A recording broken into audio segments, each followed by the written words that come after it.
What's good, y'all? It is Magical You Monday. And today we're going to talk about getting rid of the shame.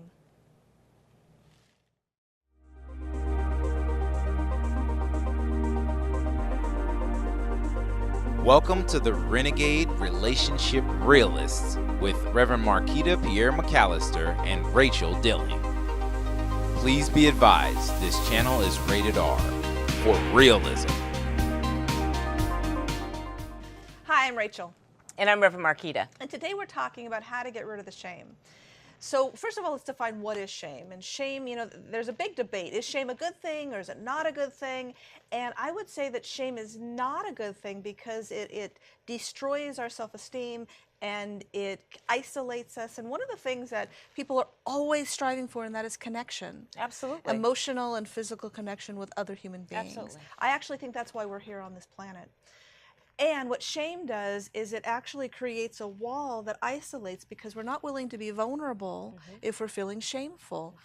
And so, well, part of what happens there is that along with connection, we want to be accepted. Right. And so if you've got something in your life that you're feeling shame about, well, the immediate thing is they're not going to accept me. So it's not about to, you're not about to share that. You'll be hide vulnerable. it Absolutely. instead. And vulnerability is what creates connection. Correct. So if we're dealing with the shame, and the shame are those things that we don't want anybody to know because we're afraid of that rejection. Right. So the antithesis of shame is open and vulnerable. And the great book, Daring Greatly by Brene Brown, she goes into depth about how to get rid of the shame. Or not get rid of it, but at least know how to cope with it. And so when you feel the shame, how do we release it? Because we're all going to feel it at one time or another. About something. About something, yeah. And so the way to do it is to talk about it. And the more you talk about it, it's kind of like having a dark shadow and taking a light and shining it on it. The shadow disappears. So let's define talking about it. Because you don't want to talk about it to someone who's ready to criticize you. Right, we need to find a safe person. And you don't really want to talk about it to someone who's going to co-sign either. Okay? Explain co-sign.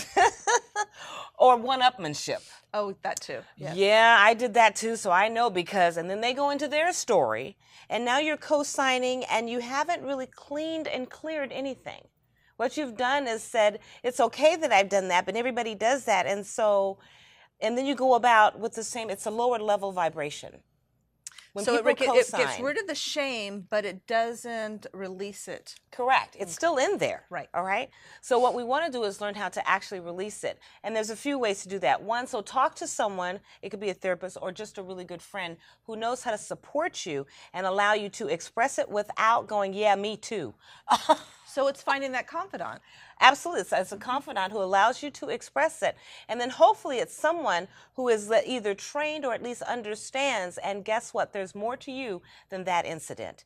They're incidences. Absolutely. And how we process the incident is where shame and blame and all kinds of things creep in. So we want to learn how to process an incident and take our power back. Magical You Monday is all about who you really, really are. So we want to make sure that as we're dealing with these subjects, we're taking our power back. Yes. As we move through life, everybody goes through these incidences, and and you can give it meaning so that you're shameful about it, or you can give it meaning realizing you just learned something and empower yourself. Absolutely. So what's the challenge for today? Oh, so the challenge is, so take a look. Go back through your life or go back through this last week. Find one thing where you can feel not so good. If there's a little bit of shame there, you really don't want to talk about it. You really don't want to tell anybody. Find your confidant and make sure you get them to understand this is a confidential conversation. You never want to hear about it again. You just need to release something. Right. And go ahead and talk about it, release the energy from it, and then make sure you end the conversation with empowering yourself about this was an incident, this is not the real me, I just learned something, and I'm moving on. I love that. Okay? That's your challenge for the week. So if you liked what we've talked about today, subscribe. If you hit the bell or you click on the bell, then you can get the reminders for when our new videos come out. Be sure to like us. And please share the video, especially if you know someone who might be having a little bit of challenge in this area. Share that video and leave us a comment. We'd love to hear from you. Absolutely. In the meantime, bye. See ya.